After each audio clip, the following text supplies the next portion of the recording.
A lo largo de nuestra vida nosotros nos encontramos en el camino gente que se convierte como una especie de referente espiritual, de referente económico, de referente moral.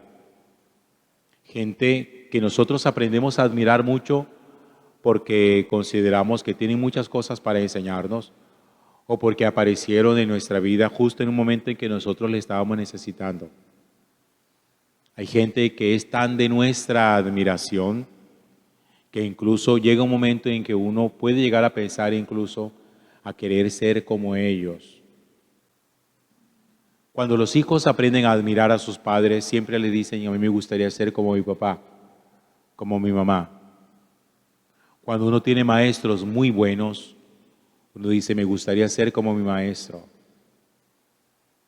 Sin embargo, fíjense ustedes que por mucha estatura moral que una persona tenga, por excelente persona que sea, aún por el hecho de que puede llegar a tener una calidad de vida, siempre hay alguien que le supera y que nosotros ojalá nunca deberíamos perder nuestra mirada de él, y esa persona es Jesús. A Jesús le extraña mucho que en el pueblo donde él se había criado, en Nazaret, era un pueblo que prácticamente frente al ministerio de Jesús se volvió incrédulo. Miren, Jesús tenía mucha acogida en otros pueblos, pero no tuvo tanta acogida en su propio pueblo, en Nazaret. Por eso Jesús, cuando predica en la sinagoga de Nazaret, la gente se queda admirada, simplemente dice: oye, pero nosotros conocemos su familia, este no es el hijo de María y de José. Nosotros lo hemos visto aquí crecer y levantarse. ¿De dónde sale este hombre con todas esas enseñanzas y con todos esos milagros? Y dice el texto bíblico que Jesús, dolido contra sus propios connacionales, les dice: en verdad les digo que ningún profeta es aceptado en su propio pueblo.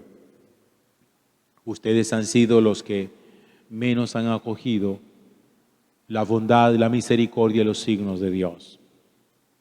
Y trae entonces a cuento dos historias antiguas, muy antiguas, que los judíos conocían muy bien, que era la historia de la viuda de Sarepta y la historia de Naamán el sirio, cuyo nombre aparece en la primera lectura de hoy, que está tomada del segundo libro de los Reyes. La viuda de Sarepta era una mujer que estaba pasando en su tierra una gran sequía y una gran hambruna, y que en aquella época llegó el profeta Elías a la casa de ella y le dijo que le diera algo de comer. Acuérdense que aquella viuda le dijo: mira, no tengo sino un poquito de harina y un poquito de aceite para hacer un pan, comerlo mi hijo y yo, y ya después morir de hambre. Y Elías le dice: tú tranquilízate, anda, tráeme el pedazo de pan, que el Señor no va a dejar que se vacíe tu saco de arena ni tu recipiente de aceite. El signo que hizo Elías con la viuda de Sarepta. Y después aparece el signo que hizo el profeta Eliseo con Naamán el sirio, que era leproso y a quien curó de la lepra. Y Jesús le dice a ellos: miren, en la época de la viuda de Sarepta había muchas mujeres que estaban aguantando hambre y que estaban a punto de morir por la sequía. Y en la época de Eliseo había muchos leprosos, no solamente Naamán el sirio, sino que solamente él fue el curado. La viuda de Sarepta y Naamán el sirio son un signo de cómo aquellos que están dispuestos en algún momento a abrirse a la misericordia de Dios pueden ver los signos de Dios. Normalmente, la gente, cuando se siente muy creyente, no digo ni siquiera creyente, sino muy creyente, suele pasar por alto los signos de Dios. Hay gente que cree que porque es muy creyente ya lo ha visto todo y no hay nadie que pueda enseñarle algo distinto de lo que ya sabe. Hay gente que se siente tan creyente que sencillamente dicen: es que a mí nadie me echa cuento. a mí nadie me encarreta. Yo todas esas cosas las sé. Y cuando uno se considera muy creyente, cierra su corazón a las posibilidades de poder ver los signos de Dios.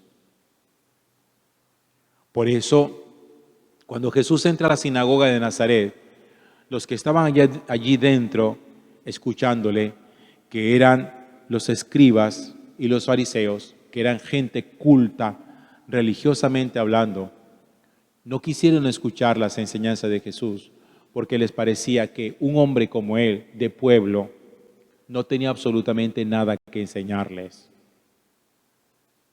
Y por eso le dicen, es que tú eres de un pueblo miserable, de Nazaret. Tú no tienes nada para enseñarnos a nosotros.